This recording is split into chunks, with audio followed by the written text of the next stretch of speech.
Hello and Merry Christmas. I wasn't going to do a Christmas movie review this year, but you know what? Why not?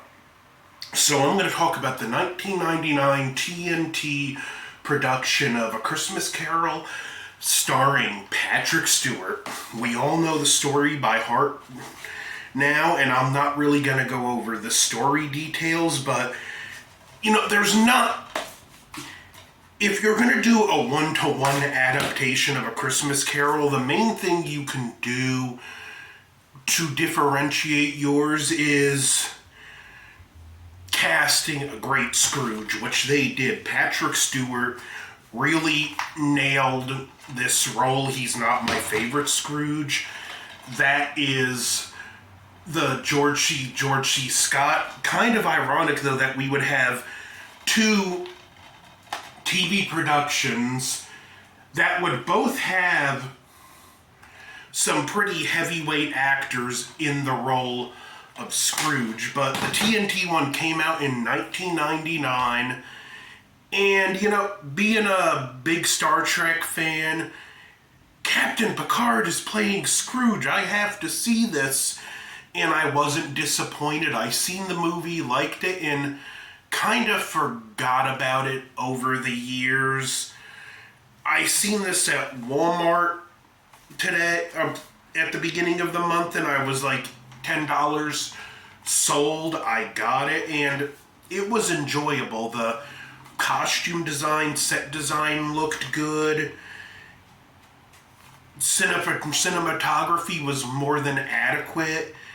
The other performances were good enough for what they were, but the weight of this movie was on Patrick Stewart, and it handled that very well. He had good on-screen chemistry with the three, not only the Jacob Marley actor, but the three ghosts. We do get to see a little bit of a meaner portrayal of Scrooge in this one. Like, there's a scene where a kid is singing A Christmas Carol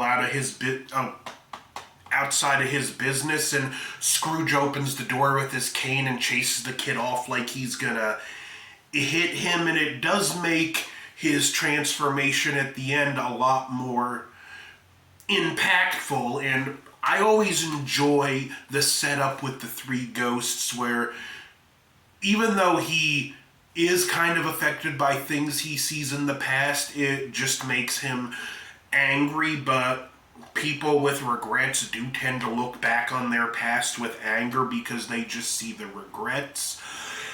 Then he's softens up more during the Ghost of Christmas Present, to where he's actually shows concern for Tiny Tim, and when he's seeing his nephew's party, he even wants to stay and watch more of the party. And then when he sees the future Christmas, and like the way it's always played, like I always wondered, when I was younger, how can Scrooge not figure out that he's the dead person they're talking about? And when you're older, he knows, he just doesn't want to admit it, and that was played well for a TV movie. The ending, well, not the ending, but the final act, when he comes to, was also really good. I mean, it did, because he was just that much meaner. I will admit, it made his transformation a little more effective. We even get a scene in this one and it was a nice touch, where Scrooge walks into a church, and someone just does this, and Scrooge is like, "Oh, hat off to you too." Then the guy's like, signifying, "Take your hat off here." And Scrooge, just when he realizes it, he's apologetic, takes the hat off, sits down, and they're singing a Christmas hymn, and he sits down and he doesn't know the song, and the guy next to him hands him the book, shows him where he is, and helps him out, and I thought that was a nice touch.